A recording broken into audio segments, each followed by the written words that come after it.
สบายดียามซีบ๊ายบายพี่น้องนี่ก็มาขอบคุณทั้งลุงเพิ่นเด้อที่ฝากเงินมาให้ซื้อปูนแล้วก็ซื้อทรายพี่น้องนี่ตอนนี้ก็ทรายเอามาเรียบร้อยแล้วเนาะแต่เล็กน้อยลิ้น มันยมนี่ปูนนี่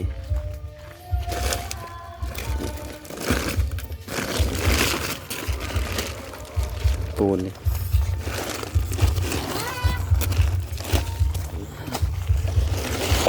เปื้อน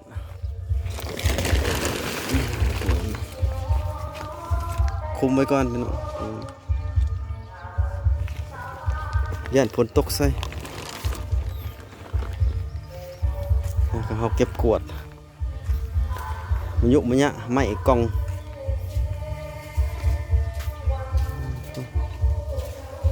สบายดีด้วย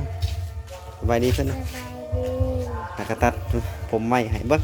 ทรงผมเท่ท่านนี่นะพอได้ตัดให้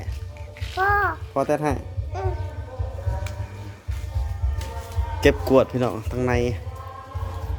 เก็บกวดเรียบร้อยเนาะเขาก็หาเก็บกวดแล้วมื้อนี้พี่น้อง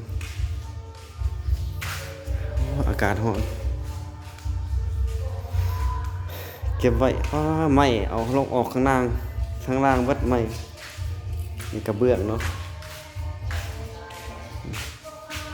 มุนวัดกระเบื้องกัน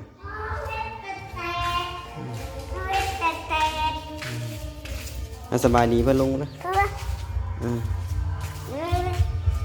อากาศร้อนพี่น้องแดดกระบอกแห้งเนาะแต่มันร้อนแห้งนี่ปูนพี่น้องเพิ่นมาส่งมือซื้อนั่นเนาะปูนคุมไว้ยันฝนตกมาใส่แล้วก็ทรายอากาศร้อนเดี๋ยวมือว่างพอแล้วพี่น้องจังมาตอนนี้ก็หมูบ่เห็นเนาะหมูบ่เห็นใน2-3 มื้อแล้วไปหาหมูพี่น้องหมูมันท้องมันบ่ฮู้ว่าไปคลอดทางใดพี่น้องก็เลยอยากไปหาหมูมันเห็นก่อนตอนนี้ก็มาเก็บกวดเก็บอย่างเรียบร้อยเนาะไม้ก็เอาลงกลางเบิดไม้กันนะกองพุ่นก็มีไม้กันเดี๋ยวมือได้ว่างค่อยว่ากันไม้พี่น้องสไลด์คลินิกก็ขอบคุณเด้อทางลุงเพิ่นที่ฝากเงินมาให้ทั้งประมาณได้ซื้อปูนแล้วก็ซื้อทรายเพื่อสิมาปู